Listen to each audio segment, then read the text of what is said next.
Let me stand in the middle of this and look at all of your faces and say, the third leading cause of death for teens is suicide.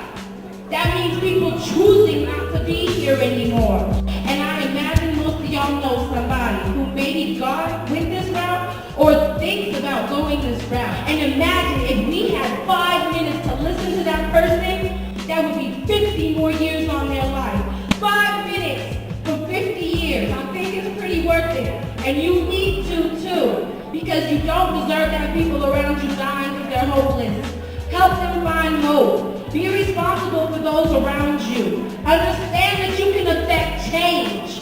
I'm Bianca Mikahn, and I am a couple of things in the program. I actually provide lyrics instruction for the hip-hop side of Check Your Head, and then I also do mental health instruction for the mental health side of Check Your Head.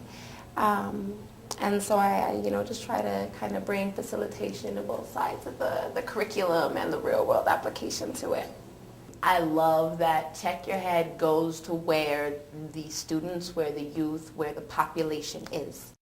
I think that's so important. I think when you try to bring somebody to where you are and say, this is what you need to know, and this is the manner in which you need to know it, that's just not realistic or fair. I think that Check Your Head, recognizing hip-hop as a culture, as a viable art form in all of its different mediums, I think that's really important because a lot of times these kids are isolated and told that, okay, yes, singing is important, but not the type of singing you do. Writing really matters, but what you write isn't important right now.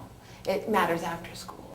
Those of you who were like, I never have a say. Nobody listens to me. They don't even like what I do. I write. How come I can't take my writings to class?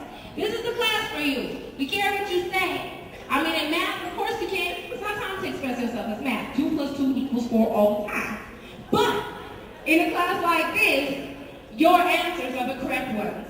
What you're going to say is what happens. I always say that I do poetry and I do art because I can't afford therapy. That's how I say that in a lot of my workshops. Because it's true, because that was the world that I was able to create, hip-hop. If somebody else did it, then it's a world I was able to dive into and listen and say, okay, they're dealing with this, or, I'm not the only one stressing about X, Y, Z. And then to be able to share it and have somebody else connect with that, that opens up a whole world, because then you get the Me Too's and you get that helped me, and that's very cathartic. That has been huge to help somebody.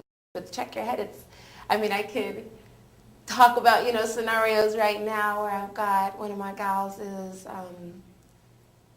pregnant and going through that realness and graduating high school and fighting with the mom and all of these things. And I can't make her mom see how amazing I think she is, and I also can't see what her mom sees that I don't. I can, for 5 minutes, say, write all of that, and then read it back to yourself. Isn't that kind of cool? Doesn't that give you some sort of power over the situation, if only for the fact that you can say, this is what I'm going through, and put it into words. A lot of times I have them do it out loud, and to see the smile that they get, the little sheepish, okay, because a lot of times we feel silly, especially for doing it out loud. Like, oh gosh, I don't, feelings. but to watch that weight lift and to know that they know that's what just happened, it was pretty amazing. I feel very fortunate.